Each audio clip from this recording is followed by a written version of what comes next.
Let's go. Game time. The standard is the standard. That's our motto. That's our creed. Welcome to the Better Baby Daddy podcast. I'm one of your co-hosts, John Laxman. I'm your other co-host, Kelly Burgess. And today we are sitting down with Mr. Stephen Cooper. Mr. Cooper is a author and a single father, and I'll let him introduce himself and his story. So my name is Stephen Cooper. I am originally from Midwest City, Oklahoma. You know, one of the first things that people always say whenever I tell them I'm from Oklahoma is that they never knew that there were black people in Oklahoma. But listen, there are lots of black people in Oklahoma, and you know, I'm one of them. You know what I mean? So I originally from Oklahoma. I did 4 years in the United States Navy. That took me all around the world, but I was stationed in Everett, Washington. Um, in Washington, that is where I had met my future wife. We both served in the United States Navy together. And after we both got out, we relocated back to Oklahoma and attended college at the University of Oklahoma. Just trying to make our way in the world, graduate from college and everything like that. And we eventually had two children, a girl and a boy. And right around the time when I was getting ready to graduate college and everything like that, my wife passed away at the age of 29. She died of congestive heart failure, which left me as a single father to a 3 and 1 year old at that time. So, you know, that was a very, very tough time in my life, just trying to, navigate single fatherhood and, um, raising these two young children alone, you know what I mean? And ultimately that led me to writing my book because, every time I would be out or if I'm just talking to anybody, and I would tell him about my life and everything. I always said, I should just write a book about this one day. Just write a book about, my life, how I got here and everything like that. And just for so many years, I just had that thought. And eventually I said, you know what? Let me just go ahead and do it. Let me go ahead and write this book. And I just let the thoughts take me and I wrote the book and here we are now, so it's a little bit about me. Hey, wow. That's a heavy intro, sir. I wish I could lighten it up, but that's life. You know what I'm saying? Real life. Real life. Absolutely. Uh-huh, Um, Parenting in itself brings a lot of complexities. uh-huh, Specifically, what we talk about here is, breakups and then parenting, that co-parenting aspect of things. uh-huh, But your story is entirely different. uh-huh. So navigating that field, that minefield of, losing your wife and still having to raise two little ones, what was that like? The one word that I can use to describe that is scary. It's very scary. And the reason I say that is because whenever you finally, sit down and you think about the lives that you have in your hands. I have these two young lives, and at that time they were 3 and 1. I have Wow. these two young lives in my hands, and every decision, every aspect of their life, those decisions are on me. And you start to second guess whether or not, you're really built for this because at the end of the day, you were doing this with another person. You were doing this with a woman, and that brings, you have two different energies whenever it comes to that. And so now that energy is gone. And so now it's like, what am I going to do? Am I really built for this? You wonder if you can really do this. And, it was very scary at that moment because, I've said it so many times now how young they were, and nobody, nobody imagines being a single parent to children that young. Nobody. So I had to, you know, recalibrate my thinking and redo everything in my life in order to figure out how I was going to raise these children on my own. So, Stephen, I got a quick question. First of all, thank you again for coming on. Thank you for Thank you. um, just sharing just a vulnerable part of your life. Um, but like a lot of things, sometimes the most painful things teach us the deepest lessons. And Absolutely. so uh, Elle and I always talk about, hey, when you're going through a season as a man, man, you have to have a tribe around you that is either a couple steps ahead of you, or can just sit with you in that pain. And there's nothing they can do. They just got to sit with you in that pain. So, talk a little bit about what was the support system around you that helps you not to lose your mind, that helps you to know what to do with a toddler and almost a newborn, um, to help them grieve once they understood that mom wasn't coming back. Tell us a little bit about your team that was around you. So I come from a very large family. I have a whole host of on both sides, my mom and my father's side, aunts, uncles, so many cousins to name. I have a brother and a sister that I grew up with. My immediate support system were my brother and my sister.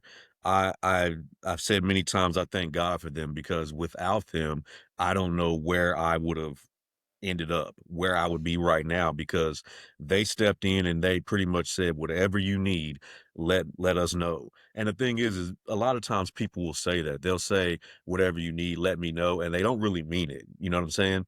But I I was told that by them and they actually meant it.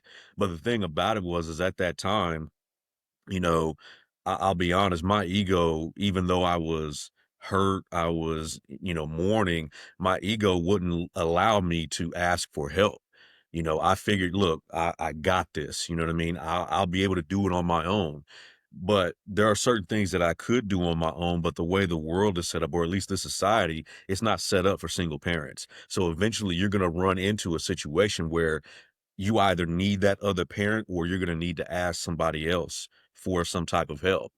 Just going to work, you know, I have a 3 and a 1 year old. I still have my job. Who's going to watch them while I'm working? At this time, daycare may not be affordable for me. So what am I going to do? I mean, if I stay home, I lose my job, obviously. So that's whenever my brother and sister stepped in and said, hey, listen, you can bring them over to my house. You can bring them over to my house while you're working. That's just a small example of when the world catches up to you. You can't do this on your own. You're going to have to ask for help. So, as far as a support system, my brother and my sister were it. They were truly it for me. I'm just thinking about specifically that work you had to do on yourself and inside yourself, Mhm. and then still be there for your children. And at 1 and 3, you can't really relay that message Right. to them, like what's going on. Right. And as we had a psychiatrist on here from Howard University last week, and she talked about, and it's something that B and I emphasize a lot too, is you got to be able to heal yourself during a breakup, or in your case, the loss of a loved one, the loss of your wife, and still be a shield for your children. Mhm. What was that like in terms of mourning, healing, and then still being there for your children? So I'll be 100% transparent. I knew I was, hurting, struggling, going through all of these emotions, but my main focus was on my children. I had to provide some type of normalcy for them, whatever type of, regular day, just something to make them feel normal. That was my focus. So I honestly neglected myself during that time. I wasn't too concerned about my mental health. I know I wasn't getting enough sleep. I know I wasn't eating right at that time, but I didn't see any other way. I didn't see myself having time to look after myself, and I knew I needed it. So I was so laser focused on them that I didn't look out for myself. And nobody, I don't think anybody truly knows how to navigate, losing a spouse. I mean, you can read as many books as you want to, but for your situation, for you, these books may not work. So therefore, I looked at, some things online just to try to help myself, but eventually I just threw them by the wayside and said, you know what, I'm just gonna tough it up. I'm just gonna toughen it out and I'll just get through it. I'll focus my time on my kids and that'll keep my mind off of things. But honestly, I wasn't looking out for myself at that time. I was just focused on my children. Yeah. So maybe maybe that ability to just pour all your energy into them was therapeutic for you, you know? I wanna believe it was because it kept my mind off of things, and that's one of the worst parts of it, is when you're just sitting there and you're watching TV, you may see something that reminds you of her. You may laugh at a joke that y'all used to laugh at, and now the thoughts start taking over and things like that. So, me putting on a YouTube channel for the kids and watching their stuff, laughing with them, joking with them, it in a way, you're right. It kept me from thinking about it. But then whenever they go to sleep, now I have time to myself. Now everything that I was blocking out, now it's starting to come back. Now it's starting to take over. So um it was like a temporary fix in a way. So it helped, but then it didn't help in a way. You know what I'm saying? At what point did the kids understand the permanence of the change in the household? And then how did you, because that's a switch there, right? Once Mhm, once the oldest one says, "Oh, okay, I get it," you know, mama's not coming back, right? Like, mhm.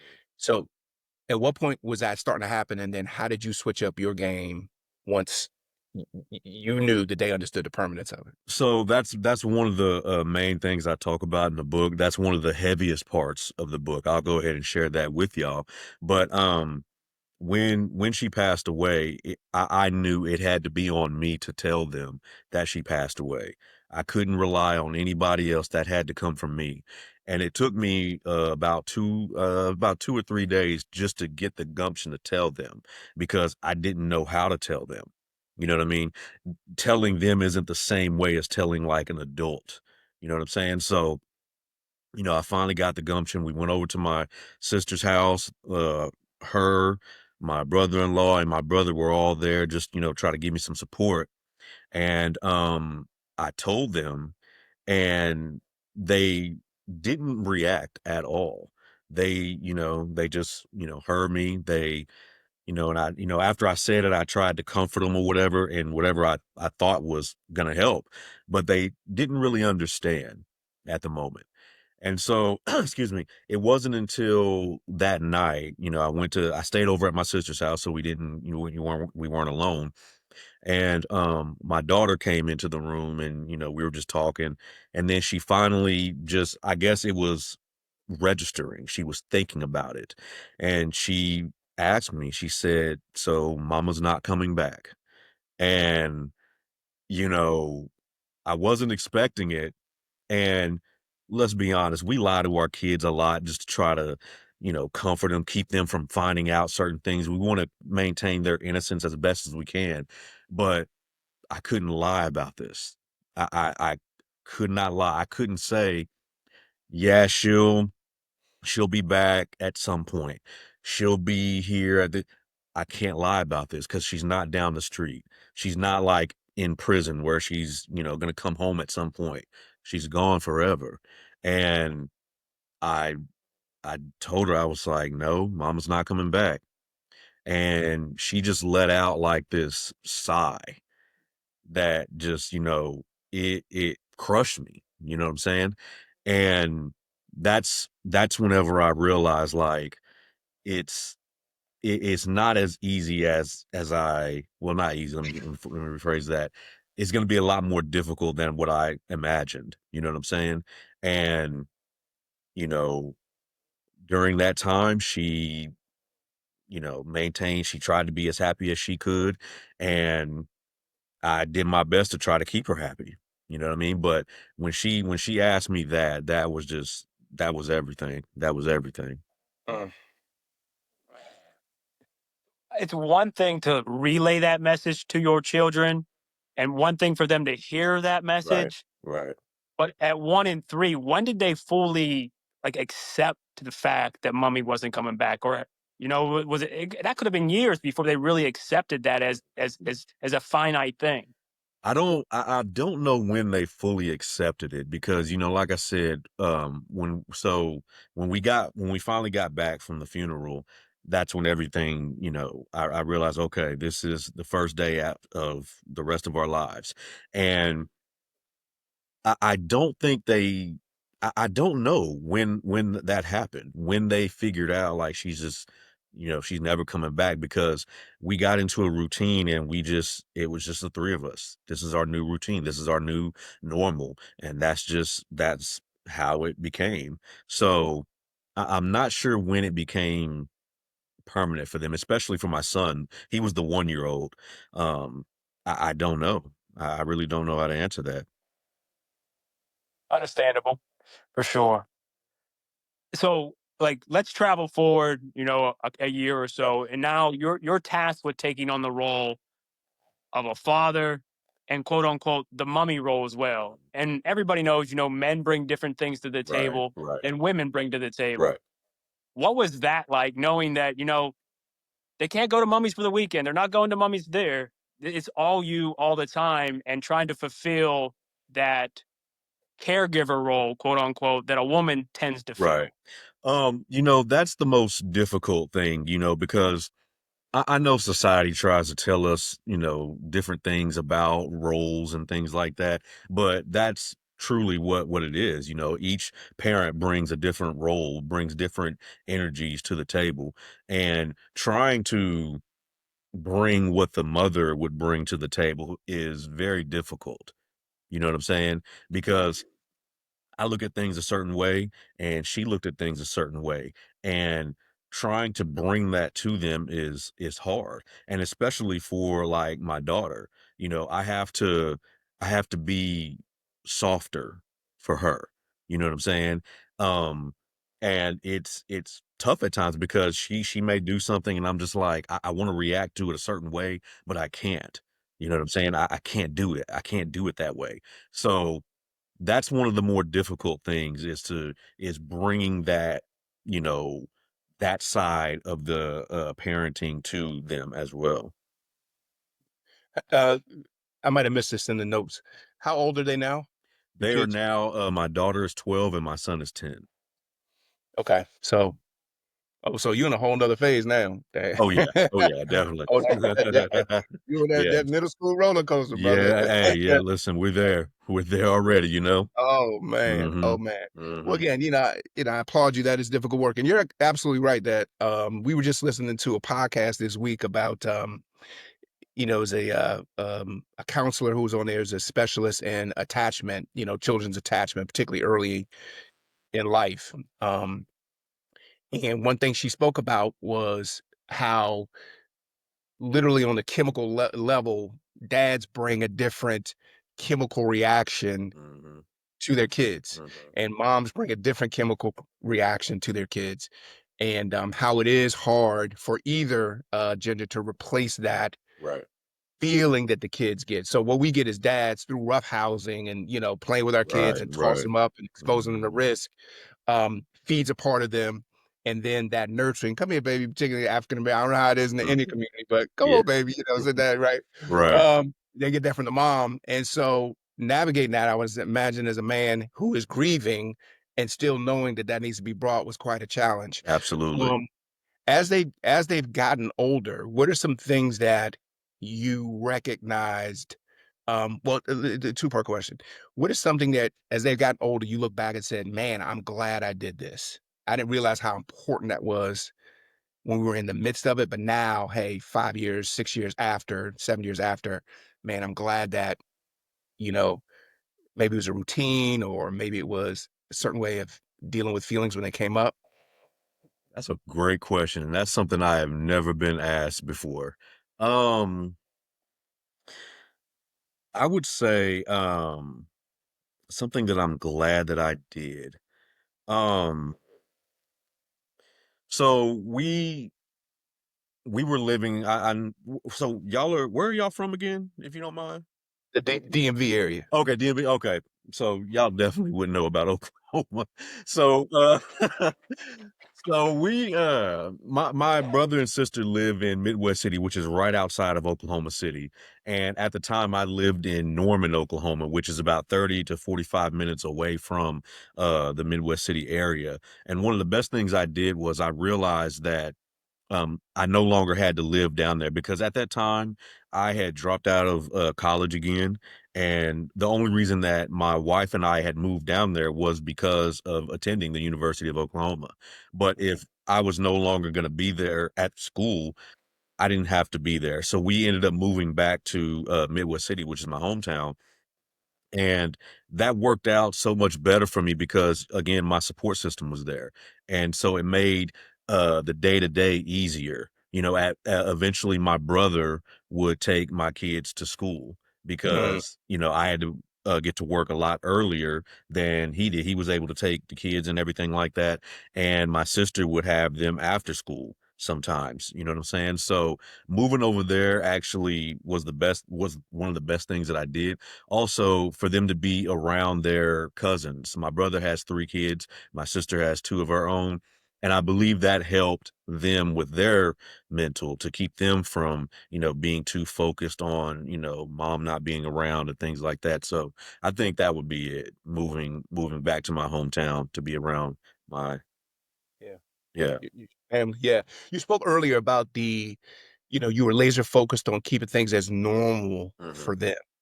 And in our research and in preparation for some shows a while back, that was one of the things that came across as, hey, when there's this split or removal of a parent for whatever reason, mhm, then man, our number one task is to mitigate that instability that comes from the break in our case, breakups, and then get back to this as stable a platform emotionally and routine wise as possible. And it looks like you did that. You spoke about that earlier. mhm. Um, I got a quick question, and I need to plug in here real quick before I run out of juice.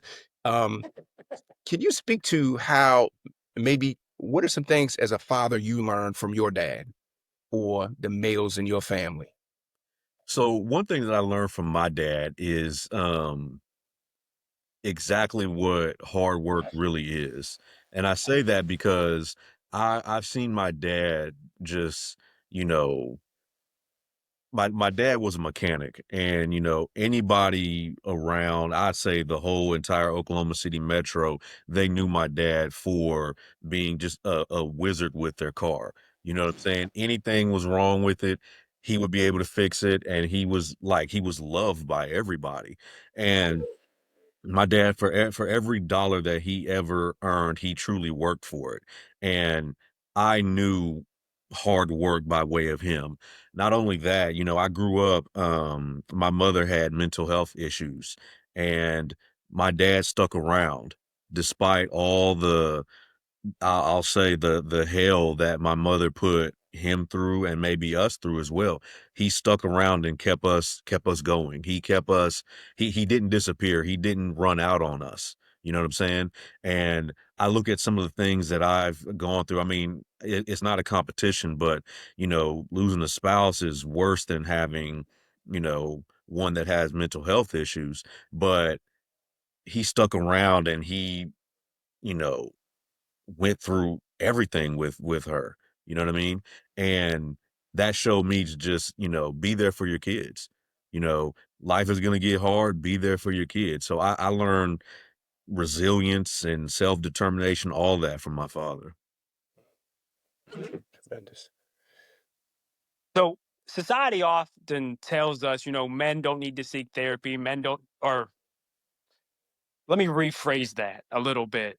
Society places the expectation on men that we should just be tough, Right. that we should be a brick wall when it comes to emotions, that we should be stoic Right. without experiencing these emotions.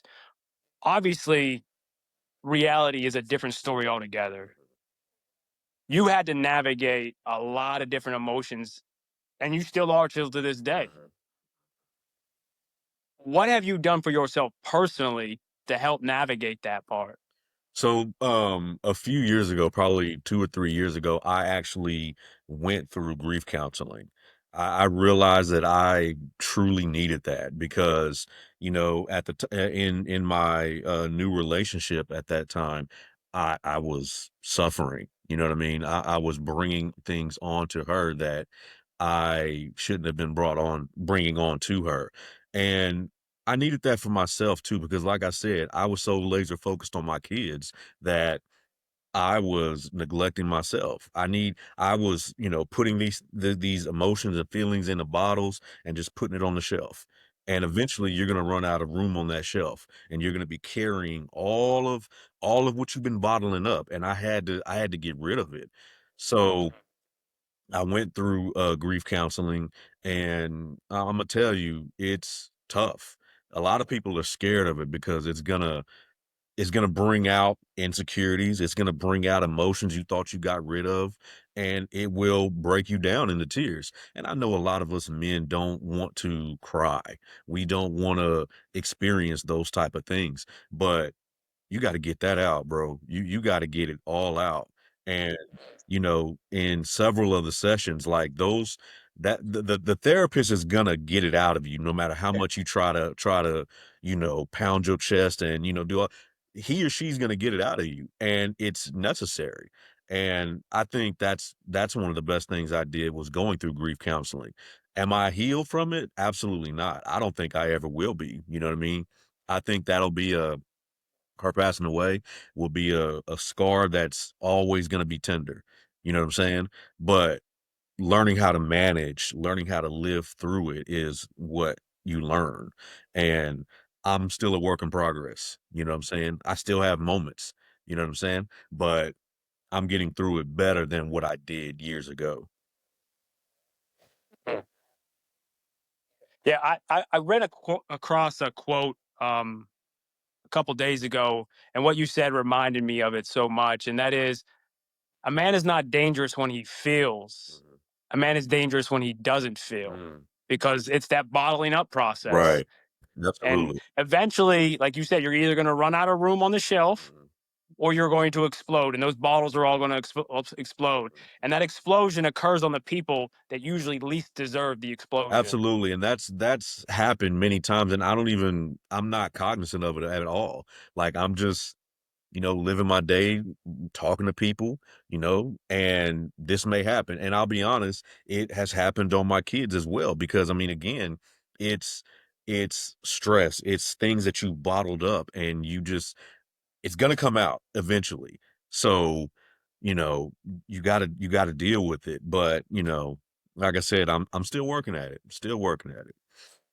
Yeah, that's one thing that Ella and I talk about with the men in our audience, that man, we're all on a journey. We're Right. not experts. We have um different things that have occurred, some stuff we're proud of, some is just life happening, and we've had to wake up and, as Ella and I like to say, choose the next best dad move that we can make. And as you were writing your book, what were you hoping the message was that was going to hit home with the men? I don't want to assume that men were the target audience, Mhm. um, but whoever the audience the book was geared at, what was the message that you were hoping hit home with them? Well, my book has messages for a wide range of people. In the beginning, it's mainly about, the quiet kids in school. I was that quiet kid. I was that kid that always felt overlooked. Um, People didn't notice me, invisible in a way. So it's for that kid. But mainly, as far as the fathers, I would want the fathers, especially those that are widowers, because let's be honest, we don't really hear that term. I had never heard of that term before until it happened to me. I had heard of the term widow, a woman that was married that lost her husband. I never heard of a widower. I thought I was a widow, but that's just, how we don't hear about these things. And so for men that may be widowers, you're not alone because I felt like I was alone in the world. As crazy as that sounds, I'm thinking, I don't know of anybody else that this has happened to. I honestly do not. And so I'm thinking to myself, I'm by myself. I don't have anybody to talk to about this because I mean, granted, at the time, my mom, as crazy as it sounds, my mom had passed away. So technically my dad was a widower. But again, I didn't the connections weren't connecting in my head. Maybe it was the trauma, maybe it was, the mourning, but I felt like I was alone. And also maybe it could have been because I was so young. Whenever you hear the term widow and now widower, you think this is for like elderly couples. people that have been married for 40, 50, 60 years. But me and my wife, we had been married for 6. She was 29, I was 31. So I'm thinking this doesn't apply to me. But the book, I would any man that's gone through something, any father that's going through things, you know what I'm saying? It's it will get better. It will. I guarantee it will. It may seem like it's not. I mean, I had those days. I had those days where I'm like, I'm never gonna get out of this. This is never gonna get any better for me, but it does eventually. So On our podcast, a lot of times, Stephen, we talk about one of our core fundamental concepts, and that is the 5 pillars of fitness. And those 5 pillars of fitness are physical fitness, so taking care of our body. And we talk about mental emotional fitness, taking care of our mind. We talk about spiritual fitness, taking care of our spirit, or whatever that is for each and every individual out there. We talk about financial fitness, and we talk about those that are fit for the tribe. So your journey, your tribe of people that are fit for your journey. You've touched on almost all of those, other than the spirituality and the finances. uh At a certain point, you might start to question certain things in regards to faith or spirituality. Did that occur for you because of what happened? absolutely. I ask God all the time, why me? You know what I mean? Mm, Why did this happen to have to happen to me? What did my kids do to deserve losing their mother? You know what I'm saying?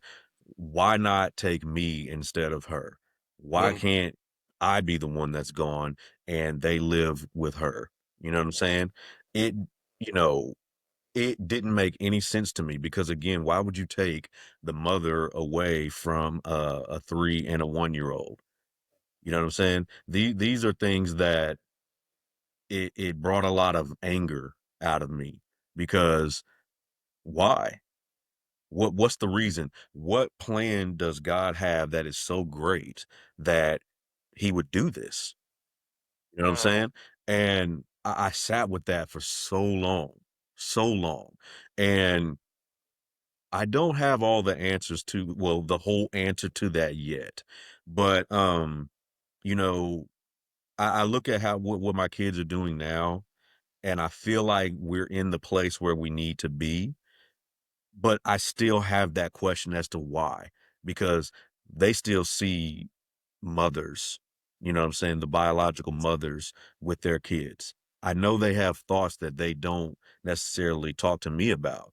Maybe they're not ready for that, and that's totally fine.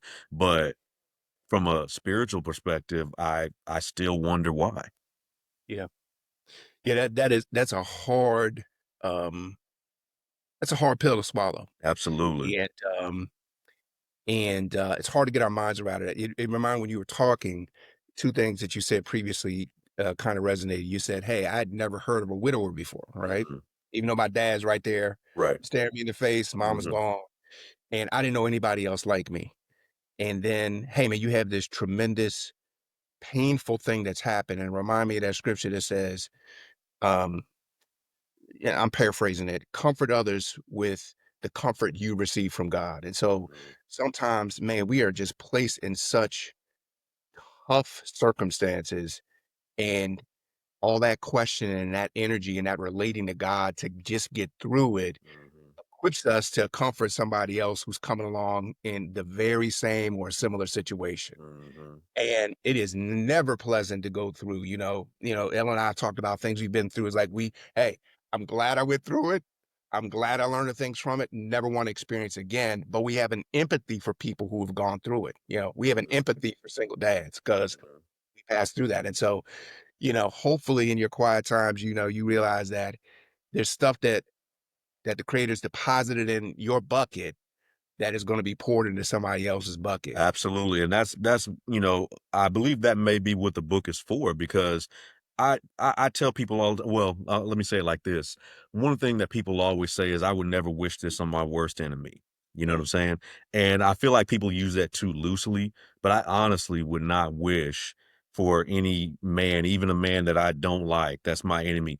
I wouldn't wish for him to lose his wife. That's a pain that you don't want others to go through. You know what I'm saying? And, if you do go through it, you know, unfortunately, I have experience and I can help you get through it. You know what I'm saying? So one of the things that I've been saying lately is like, if there's any men out there that are going through it, man, hit me up. I'm not gonna turn my back on you. I'm not gonna charge you any money or anything like that.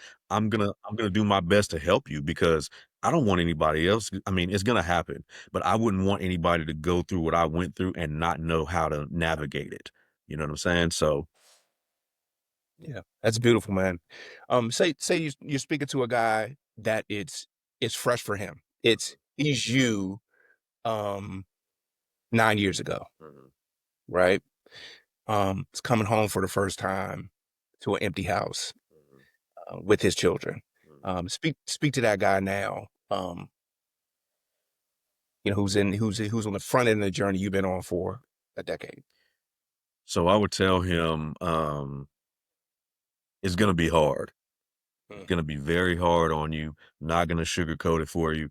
You're gonna have days where you're not gonna feel like getting up out of bed. You're not gonna feel like taking care of yourself. You're not gonna feel like doing anything, but you have 1, 2, however many lives that are depending on you that you need to use as fuel to get through whatever it is you're gonna get through. Focus on them. But at the same time, you need to focus on whenever you have free time, you need to focus on your mental health. You need to make sure that you are taking care of yourself. One of the things that my mother-in-law told me was after the funeral, I didn't want to eat. I mean, funerals are hard. And she said, go get you something to eat. And I was like, no, I'm good. And she, looked at me and I'm just like, what's going on? She said, listen, you're all that my grandbabies have now, mm, and I need you to be mentally and physically strong for them. You can't do any of that if you don't eat, take care of yourself, whatever the case may be. So I need you to go in there and get you something to eat. And she said that in a motherly way, you know what I'm saying? But it hit me here to let me know I have to take care of myself. You know what I'm mm. saying? I am the protector of these children. You know what I'm saying? So I have to take care of myself. I have to be there for them. So I would tell that man going through it, take some time, try to mourn as much as you can, but you have to remember yourself. You have to remember your children as well, and to seek out other men that have been in this situation. Our pride and our ego get the best of us all the time. Even now, you know what I'm saying? If I need help, I'm just like, "Oh, man, I don't know if I wanna do this," you know? And then it'll eat at me, but we gotta be able to rely on each other, you know what I'm saying? Reach out to that other man that may be a widower. Most of the times, they will help you as well. So, you know Appreciate that you leading with the truth. Yes, And yeah, yes. we say the same thing to the men in our in our circle is like, "It's work, Jess. It's gonna be work. Choose your hard." You have a little different situation and you weren't able to choose, Mhm. to be in that circumstance, but we are dealing with a lot of guys who've, made decisions that have put them in a certain sense, and then now they need to make different choices, but it's hard. So we don't like to hear that, but it kind of fortifies you for this is not gonna be a sprint. Right. It's gonna Right. pull out of you stuff that you didn't know you needed to have in you. Well, Um, man, and man.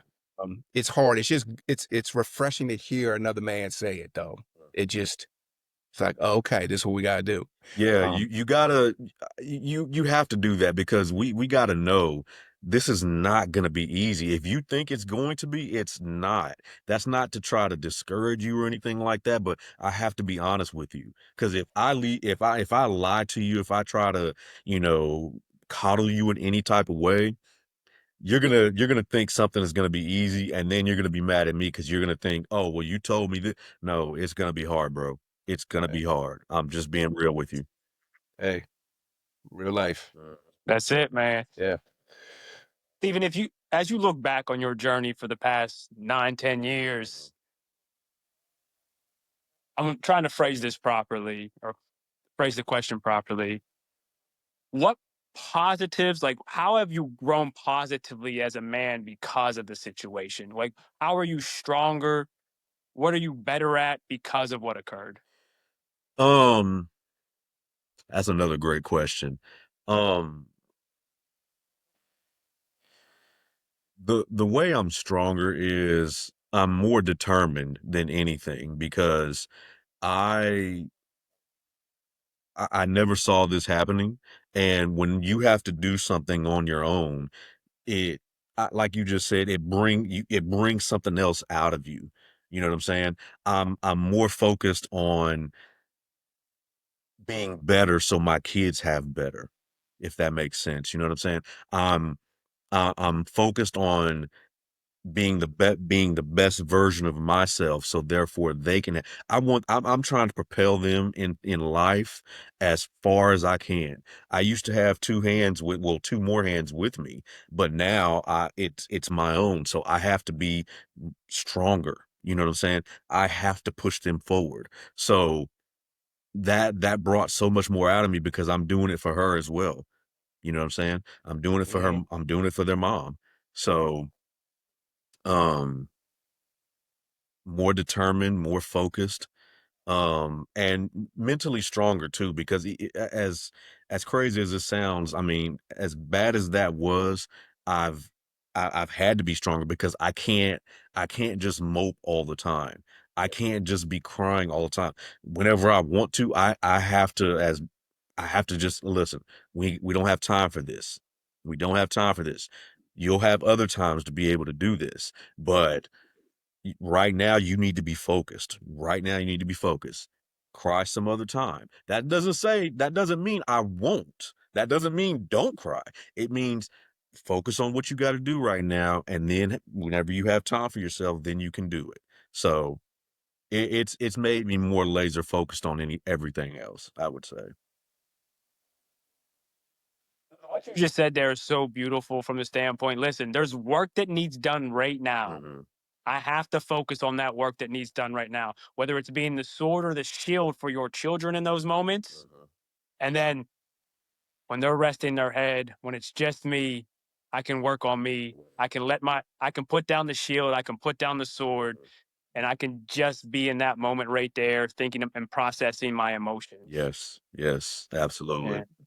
And that's the work of a man right there. That is Yes, the Hey, work of a yeah. man. and and to a great degree, we're built for that. We're built to be able to compartmentalize things. Hmm. It's a double-edged sword, right? Sometimes Yes. it's too much. Like you said, we bottle up too much. Hmm. Um, but just knowing, hey, I'm gonna open that bottle up later. I know it's on the shelf. Hmm. Take a couple pours out of it. Let Hmm. somebody else, Right. Right. sip, divide that way with me. But right now, Hmm. this is the task. Right. It's a beautiful way we're wired. And thank you for speaking to that. I just have one more quick question, because we're 10 years down the road now. I think you dropped a little hint about, hey, some of the stuff that has come up with me as I've grieved or learning to grieve properly has impacted current relationships.